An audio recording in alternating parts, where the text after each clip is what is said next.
इतिहास से शिक्षा ली जाती है पितामह, पर निर्णय वर्तमान की परिस्थितियों के आधार पर लेना पड़ता है। हर युग अपने तर्कों पर, अपनी आवश्यकता के आधार पर अपना नायक चुनता है। राम त्रेता युग के नायक थे, मेरे भाग में द्वापर आया था। हम दोनों का निर्णय एक सा नहीं हो सकता पितामह। भीष्म पितामह ने कहा, मैं कुछ समझ नहीं पाया कृष्ण। कृष्ण ने कहा, पितामह, राम और कृष्ण की परिस्थितियों में बहुत अंतर है। राम के युग में खलनायक भी रावण जैसा शिवभक्त होता था।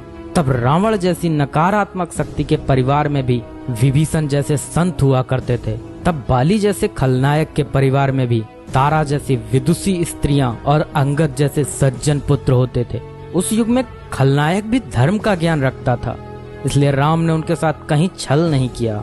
किंतु मेरे युग के भाग में कंस, जरासंध, दुर्योधन, दुशासन, शकुनी, जयद्रथ जैसे घोर पापी आए हैं। उनकी समाप्ति के लिए हर छल उचित है पितामह। पाप का अंत आवश्यक है पितामह, वह चाहे जिस विधि से हो। भीष्म पितामह ने पुनः प्रश्न किया, तो क्या तुम्हारे इन निर्णयों से गलत परंपराएं नहीं प्रारंभ होंगी केशव? क्या भविष्य तुम्हारे इन छलों का अनुसरण नहीं करेगा? और यदि करेगा तो क्या यह उचित होगा? कृष्ण ने कहा, भविष्य तो इससे भी अधिक नकारात्मक आ रहा है पितामह। कलयुग में तो इतने से भी काम नहीं चलेगा। वहाँ मनुष्य को कृष्ण से भी अधिक कठोर होना होगा, नहीं तो धर्म समाप्त हो जाएगा। जब क्रूर और अनैतिक शक्तियाँ सत्य एवं धर्म का समूल नाश करने के लिए आक्रमण कर रही हों, तो नैतिकता अर्थहीन हो जाती है पितामह। तब महत्वपूर्ण होती है विजय, केवल विजय। भविष्य को यह सीखना ही होगा पितामह। भीष्म पितामह ने पूछा, क्या धर्म का भी नाश हो सकता है केशव? और यदि धर्म का नाश होना ही है तो क्या मनुष्य इसे रोक सकता है?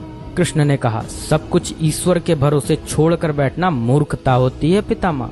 ईश्वर स्वयं कुछ नहीं करता, केवल मार्गदर्शन करता है। सब मनुष्य को ही स्वयं करना पड़ता है। आप मुझे भी ईश्वर कहते हैं ना, तो बताइए ना पितामह, मैंने स्वयं इस युद्ध में कुछ किया क्या? सब पांडवों को ही करना पड़ा ना।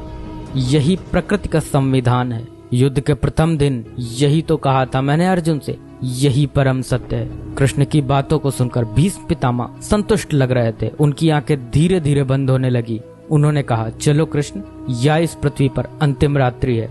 कल संभवतः चले जाना होगा। अपने इस अभागे भक्त पर कृपा करना कृष्ण। कृष्ण ने मन में ही कुछ कहा और भीष्म को प्रणाम कर लौट चले। पर युद्ध भूमि के उस डरावने अंधकार में भविष्य को जीवन का सबसे बड़ा सूत्र मिल चुका था।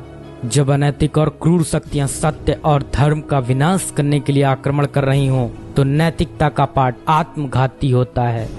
ईश्वर कुछ भी नहीं करते, ईश्वर सिर्फ राह दिखाते हैं। सब कुछ हमें ही करना पड़ता है और ईश्वर के भरोसे हाथ पर हाथ रख के बैठे रहना मूर्खता होती है।